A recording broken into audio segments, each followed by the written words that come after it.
The year was 1940, Showa 15. The world stood in the grip of turmoil and upheaval.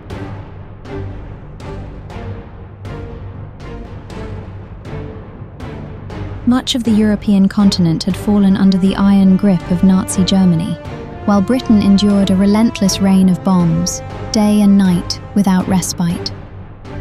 America continued to send aid across the Atlantic by sea, but even that lifeline had its limits. Yet many Americans were deeply opposed to entering the war, even to save Britain and the nations of Europe from the darkness closing in around them. A war fought far across the sea. It is no concern of ours. Why should American boys shed their blood for a war that is not ours? Your boys are not going to be sent into any foreign wars. So had President Roosevelt promised, on the campaign trail.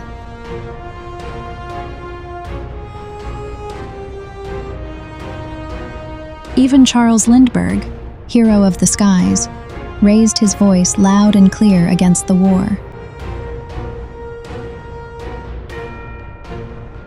For every man and woman, their own peace, their own happiness, is what matters most.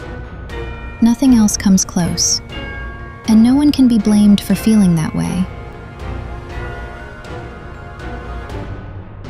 And yet, there were those within the American government who believed, and believed deeply, that to stand by while Europe collapsed would be to invite catastrophe upon America itself. None more so than the President himself. But even if America were to enter the war, the path forward was far from clear. Formidable obstacles stood in the way. How to move a public hardened by the conviction that this was not America's war.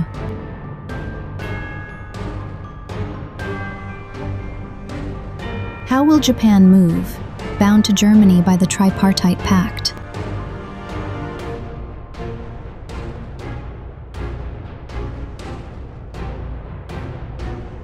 The ABCD encirclement was already in effect, and tensions between Japan and America had reached a breaking point.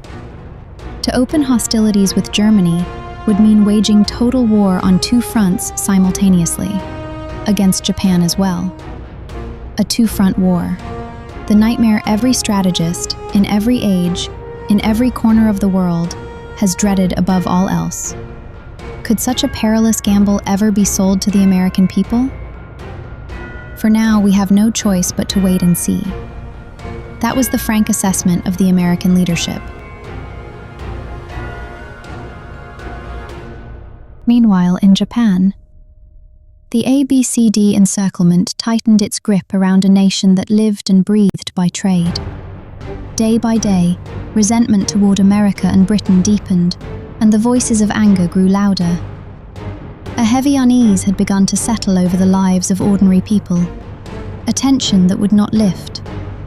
And yet, from that same resentment, the thunder of Nazi Germany's advance across Europe was met not with alarm, but with applause.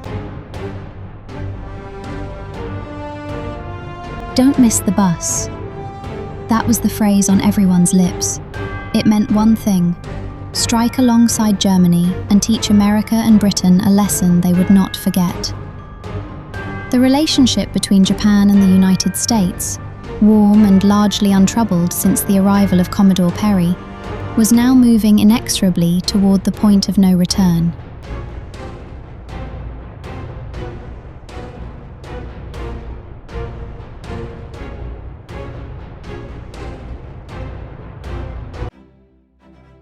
It was in the midst of all this, November 25th, 1940. Two priests stepped ashore at the port of Yokohama. With relations between the two nations already deteriorating, ordinary citizens had been barred from traveling to the United States. The pier at Yokohama stood nearly empty. Stepping off the Nitamaru, the crown jewel of the Nippon Yusen line, a liner that had sailed the world in elegance, were two men of the cloth, Father Drought and Bishop Walsh. In the days that followed, the two priests made their rounds: the Ministry of Foreign Affairs, Foreign Minister Matsuoka, the Office of the Prime Minister, and beyond. Wherever they went, they carried the same message: that reconciliation between Japan and the United States was still possible. The Ministry of Foreign Affairs document, an overview of Japan-US relations prior to the outbreak of war, records the following. Toward the end of Showa 15, two clergymen of the Maryknoll Order arrived in Japan from the United States, Bishop Walsh and Father Drought, and made inquiries as to the possibility of breaking the deadlock in Japan-US relations. Yet behind these official visits, there was another meeting, one sought in secret. The man they wished to see was Tadao Igawa, director of the Sangyo Chuo Kinko, the Industrial Central Bank. Father Drought had arrived in Japan carrying a letter of introduction. It was addressed to Igawa, written by Louis Strauss, a managing partner of Kuhn, Loeb & Company, the powerful Jewish banking house long associated with the Schiff family. Strauss and Igawa went back a long way. Their friendship had been forged years before, when Igawa had served as a financial attaché stationed in New York. Now, the Schiff family and Japan shared a history that ran deeper than most would know.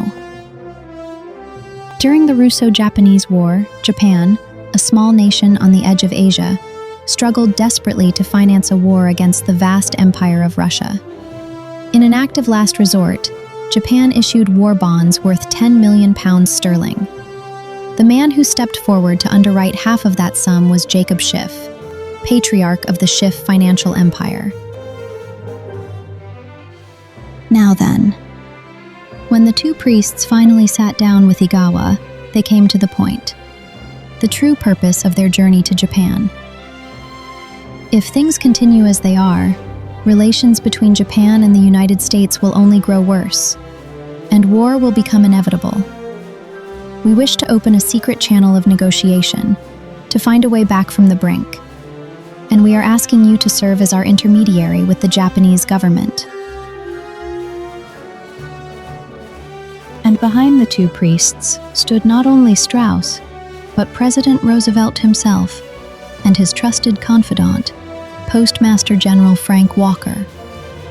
At that moment, the American leadership had come to regard war with Nazi Germany as unavoidable. But war with Japan? That was another matter entirely. That they did not want. If Japan would withdraw her forces from China, America was prepared to lift the trade embargo.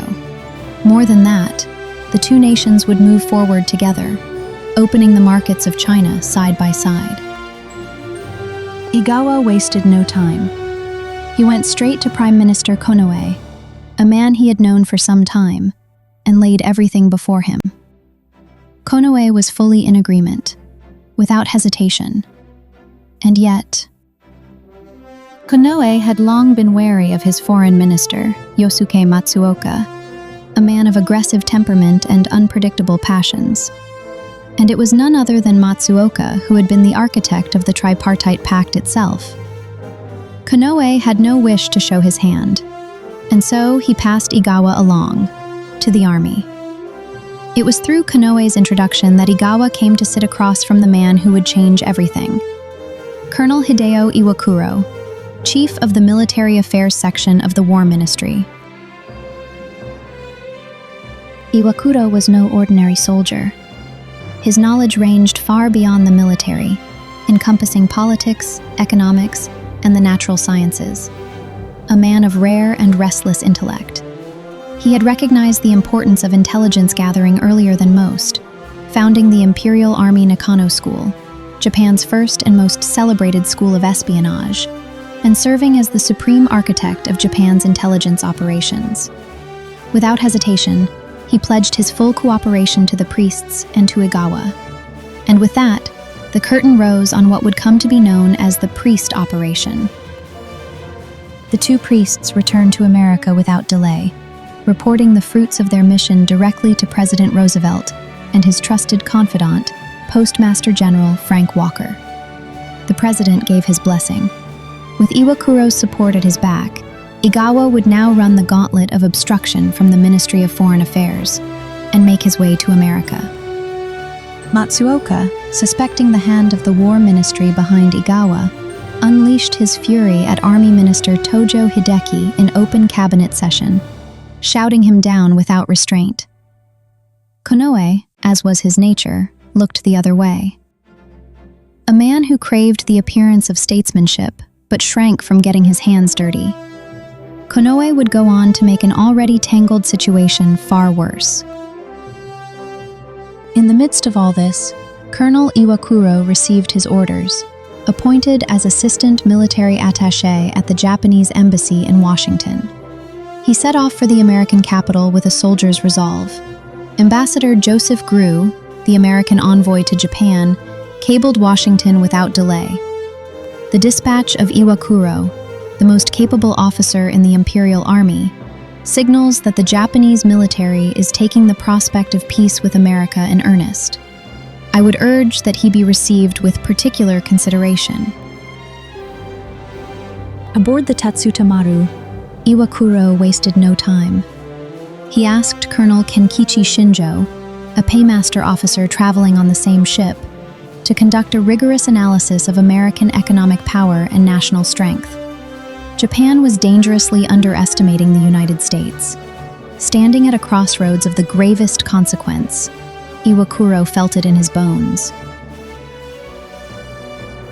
Upon arriving in Washington, Iwakuro set to work, painstakingly reconciling the positions of both sides until a framework emerged that each could accept, however reluctantly.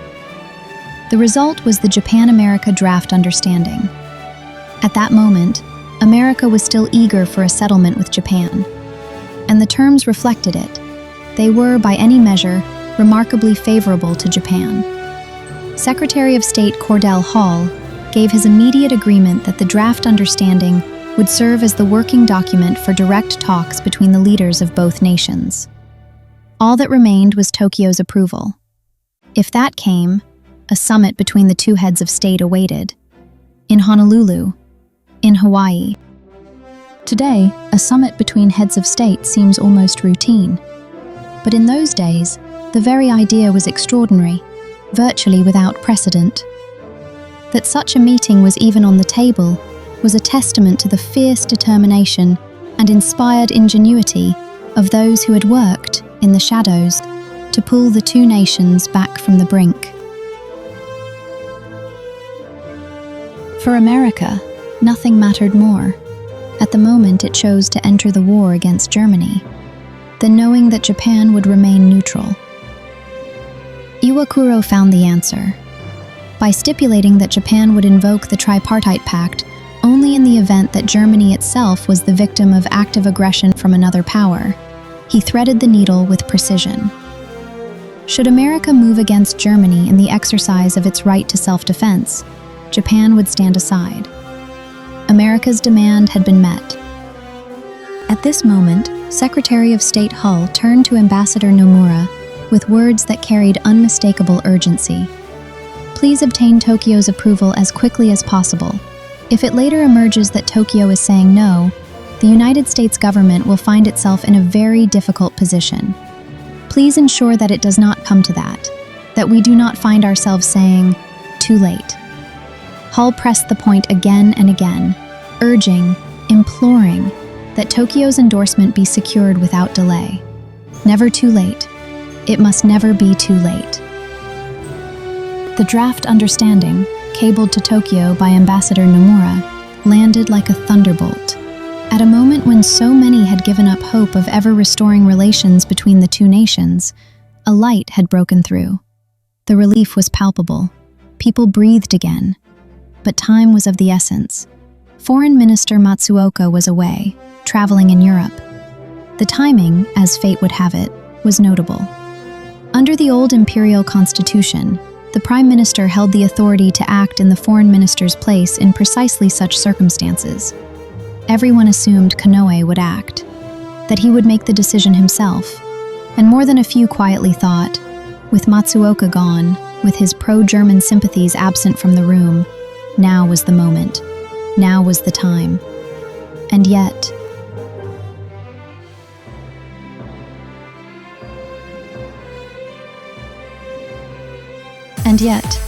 Konoe, ever fearful of Matsuoka, chose at this critical moment to say, "Let us wait. The decision can be made after Matsuoka returns." The army was thrown into frustration. Lieutenant General Muto, chief of the Military Affairs Bureau, urged that an army minister's private aircraft be dispatched to Dalian to bring Matsuoka back without delay. Muto had longed, with every fiber of his being, for peace between Japan and America. He was hanged at the Tokyo trials. The irony of fate, if that is what we may call it, is sometimes beyond words. At last, Matsuoka stepped off the army minister's aircraft at Tachikawa. Konoe went to the airfield himself to meet him. His reasoning was simple, even characteristic. If the prime minister himself came to greet him, if the explanation came directly from Konoe's own lips, surely even Matsuoka would give his immediate assent to the draft understanding. That, at least, was what Konoe believed.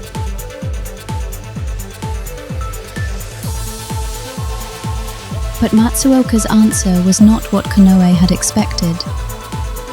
"This is a matter that touches upon the honor of our commitments to Germany and Italy. I cannot give any answer without at least 2 months of careful deliberation."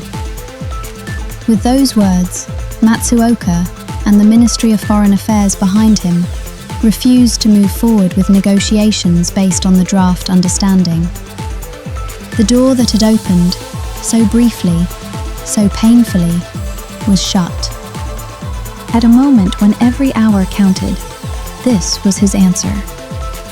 The cabinet ministers were left speechless, and then it grew worse. Matsuoka retreated to his private residence, citing ill health. He simply withdrew from the world, and then, in what can only be described as breathtaking, Prime Minister Konoe did precisely the same. "Ill health," he said, and with that, he too shut his door and walked away from everything. With the fate of the nation hanging in the balance, the Japanese government had rendered itself half-paralyzed by its own hand.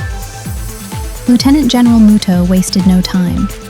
He cabled Iwakuro immediately, alerting him to the sudden and desperate turn of events.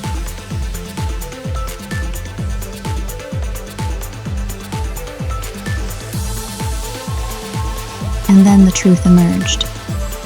At that very moment, Matsuoka and the Ministry of Foreign Affairs had sent a telegram to Hitler himself, asking for his instructions on how to respond to the draft understanding. The 2 months was not deliberation.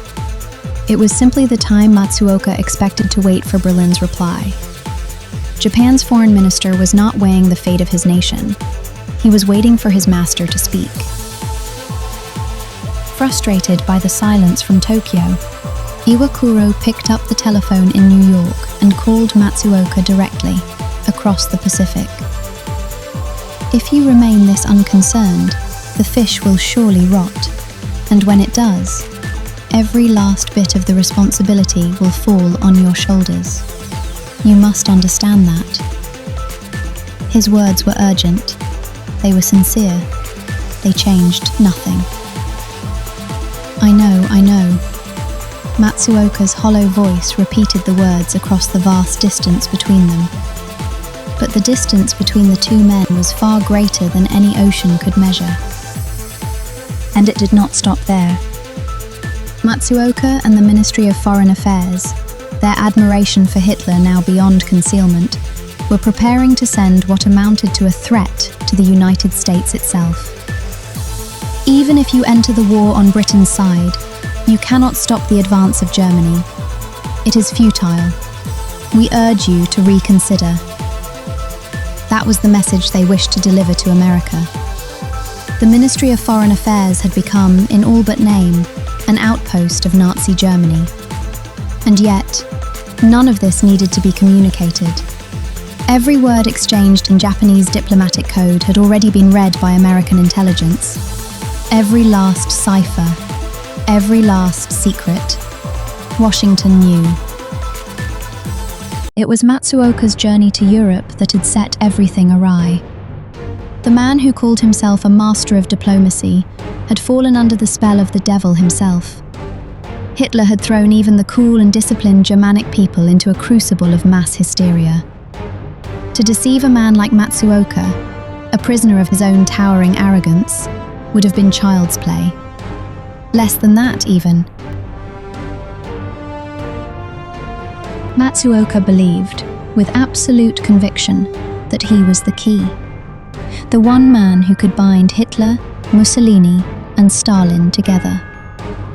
In his mind, a four-power alliance, Germany, Italy, Japan, and the Soviet Union, would rise as an irresistible force against Britain and America. He alone would make it happen. In truth, by the time Matsuoka arrived in Europe, Germany was already preparing its invasion of the Soviet Union. Hitler had dropped hints, subtle but deliberate, that Japan should not draw too close to the Soviets. Matsuoka never noticed. So intoxicated was he by his own grand vision that the warning passed right through him, unheard, unregistered, gone. And then, as if to mock the castle Matsuoka had built in the air, Germany invaded the Soviet Union. Matsuoka was thunderstruck. In a state of shock, he rushed to the imperial palace and presented himself before the emperor with an urgent appeal. We must immediately abrogate the Soviet-Japanese non-aggression pact and drive our forces all the way to Irkutsk. The emperor was, by all accounts, utterly astonished. While Japan's foreign ministry was being thrown into disarray, pulled this way and that by Hitler's whims, Secretary of State Hall issued a statement. We greatly value the earnest efforts made by the Japanese ambassador and his associates, Igawa and Iwakuro, toward establishing peace in the Pacific. We equally value the spirit of sincerity that characterized them throughout the entirety of our discussions. However, we are compelled to conclude, however, that so long as a figure of such influence within Japan's leadership, a man who has bound himself irrevocably to Nazi Germany and its policies of conquest, continues to shape public opinion and guide the nation's course, no amount of negotiation can yield any substantive result. By this point, America had already broken every Japanese diplomatic code. Every telegram sent by Japan's foreign ministry to Hitler had been intercepted and read.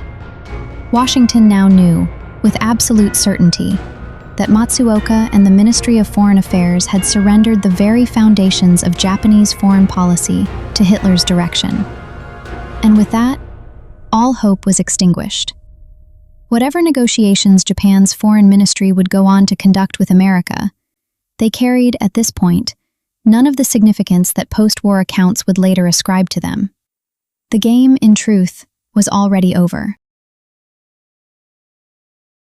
As America's stance hardened, public sentiment in Japan surged, and the clamor for war grew louder with each passing day. It was at this moment that Iwakuro made his decision. He would return home. He had one purpose: to make the case, calmly, clearly, and with every fact at his command, that Japan could not win a war against the United States, that however great the hardship, patience was the only path forward. But the Japan that awaited him was not the Japan he had left behind mere months before. In both the army and the navy, the war faction had swept all before it. There was no one left who would listen. Iwakuro's voice fell on deaf ears. You would do well to refrain from any remarks that could be seen as sympathetic to America. That was the warning Iwakuro received. He disregarded it. Reaching out to the imperial court, he also secured a place at the table of the Liaison Conference, the supreme decision-making body of wartime Japan, where government and military command convened as one. And there he spoke. In terms of raw material capacity, the balance of power between Japan and the United States stands as follows. Steel, 1 to 20. Oil, 1 to several hundred. Coal, 1 to 10. Electric power, 1 to 6. Aircraft, 1 to 5. Automobiles, 1 to 50. Shipping, 1 to 2. With a disparity of this magnitude in material resources and industrial production, victory is simply not possible. These figures had been compiled by Colonel Kenkichi Shinjo, the paymaster officer who had sailed alongside Iwakuro aboard the Tatsuta Maru. Entrusted with a special mission, Shinjo had thrown himself into the task in New York, relentlessly pursuing the true face of America. The America that Japan did not know, the America that Japan refused to see. And when the work was done, he placed it in Iwakuro's hands, knowing full well the cost it might bring upon himself. In the years after the war, many would say, "I believed a war against America was madness, but there was simply no way to say so." But there were those who said so, who stood up and said so. We must never forget them. Colonel Kenkichi Shinjo, Imperial Army Paymaster. On December 4th, 1941, days before the outbreak of war, he died in New York, where he had been posted on official duty. The cause was recorded as illness. The truth remains unknown. He was 44 years old. The following day, Tojo summoned Iwakuro and handed him his new orders, a transfer to French Indochina. A man who had begun reaching out to the imperial court could not be left in Tokyo. Not now. Iwakuro accepted the order without a word of protest. He swallowed his anguish and went. What happened to Japan after that, you already know.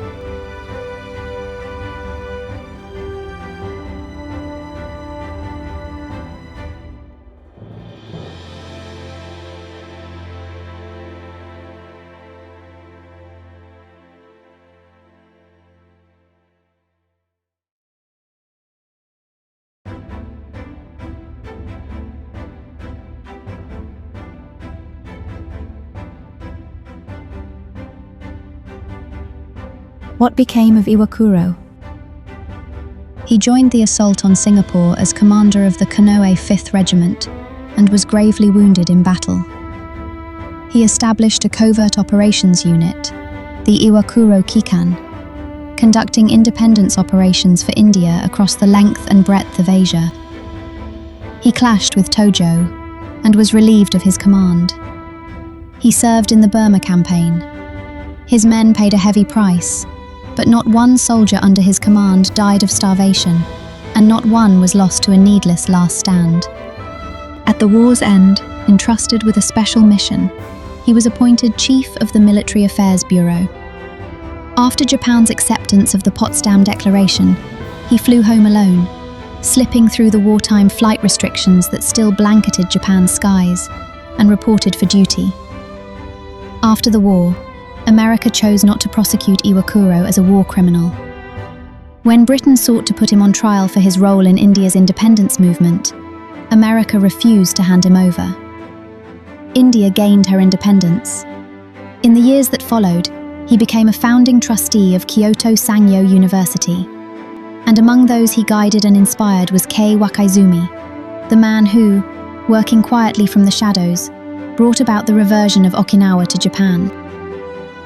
After the defeat, Japan's foreign ministry officials moved quickly to rewrite the narrative.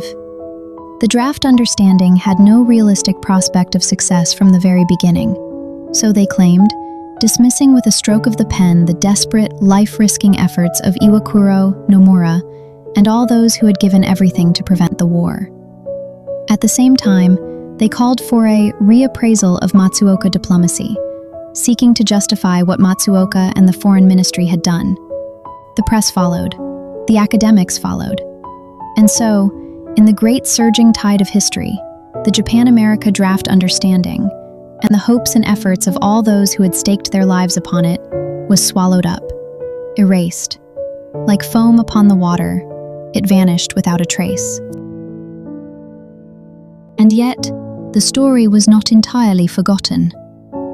Nearly half a century after the war, in 1991, a document came to light that stirred the memories of those who had known the truth. It was the Showa Tenno Doku Hakuroku, the monologue of the Showa emperor himself, in which he had set down his private reflections on the events of his reign. Once again, the Japan-America draft understanding was remembered.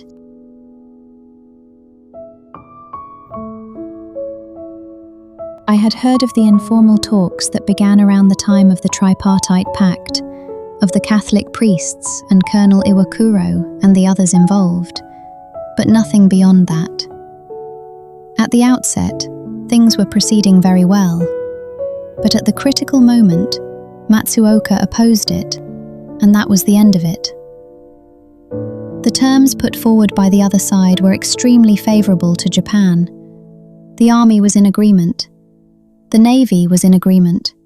Konoe was in agreement. But Matsuoka alone, opposed it, simply because it was not a plan of his own making. And so he brought down something that had been so carefully, so painstakingly built. The monologue of the Showa emperor. Even the testimony of the Showa emperor himself seemed to fall on deaf ears among the old foreign ministry establishment. There were those who went so far as to write that they doubted the judgment of the advisors who had led the emperor to such a view. Many scholars and members of the press were content to let such conclusions stand. And yet, unknown to most, the footprints of Iwakuro Hideo live on, quietly but unmistakably, in the hidden corridors of history. In those days, to stand up within the military, where the drums of war were beating on all sides, and openly advocate against going to war, was an act that required a man to stake his very life. It demanded extraordinary courage. In that sense, his spirit as a soldier was, without question, the genuine article. Nobusuke Kishi, former Prime Minister of Japan.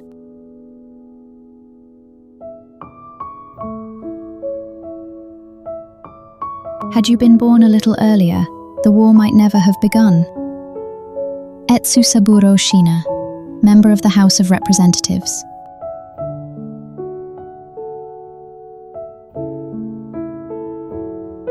Iwakuro was the man who gave both Minami Kiichi and me our start in the world. He was a man of unfailing warmth, always thinking of others, always thinking of the world beyond himself. When I spoke of him in private, I always used a title of honor, His Excellency, or the General, always. Shigeo Mizuno, businessman and founder of the Fuji Sankei Group.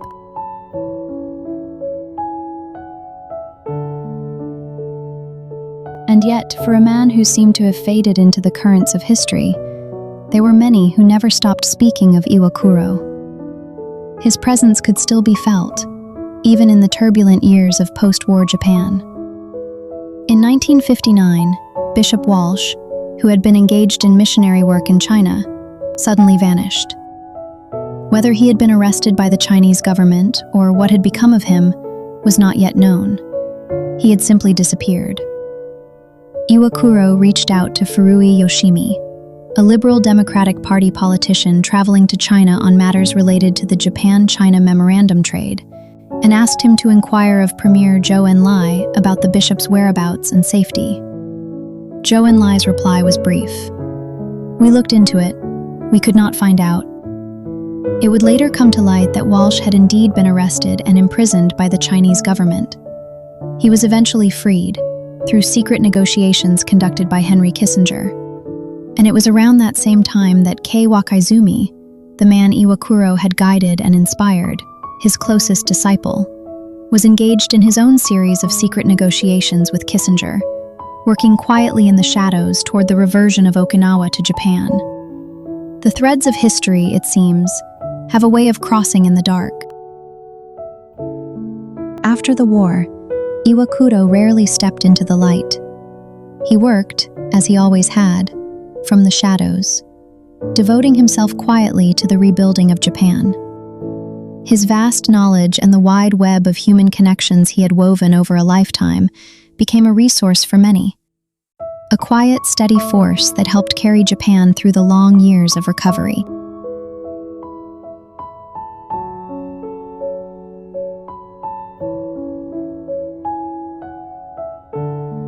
Having survived the Hell of Burma campaign, returning from the very edge of death, Iwakuro threw himself, in the years after the war, into the study of philosophy. At the Research Institute for World Affairs of Kyoto Sangyo University, where he served as founding director, these words remain inscribed to this day. Enlarge your heart, to embrace all the peoples of the world. Empty your heart, to raise up the wise of the world. Toil with your heart, to know the forces that move the world. Still your heart, to fathom the principles that govern the world. Focus your heart, to devise the strategies the world requires. Calm your heart, to reason justly upon the affairs of the world. Steel your heart, to act upon the righteous causes of the world. Rectify your heart, to reject the evils of the world. Settle your heart, to meet the changes the world brings. Revere heaven, love all people, and vow to bring harmony to the world. The heart of the world. My first encounter with Iwakuro Hideo came through the stories my grandmother told me when I was a child. Her maiden name was Iwakuro. She and Iwakuro Hideo were related. When she was young, Iwakuro would return to his home island of Kurahashijima during the summer holidays from the Army Cadet School. He would gather the neighborhood children, cousins and young relatives, and take them down to the sea to swim. On those summer days, no matter how fierce the heat, Iwakuro himself never once entered the water. He simply stood watch, eyes fixed on the children as they swam, counting the minutes. And when the time came, he would call them in from the sea and make sure they rested on the shore. He never forgot that. My grandmother knew little of the Japan-America negotiations, or of the role Iwakuro had played in them. To her, his greatness lay in that alone, in the quiet care of a young man who stood watch on the shore while the children swam. Grandma, I found him. I found Hideo Ni-chan. Everything you told me was true. He was always watching over people, quietly, carefully, hoping that everyone around him might find a little more happiness. He thought so far ahead that he even founded a university, so that the generations that followed might have a place to learn and grow. You were right about him, Grandma. You always knew how to see the true heart of a person.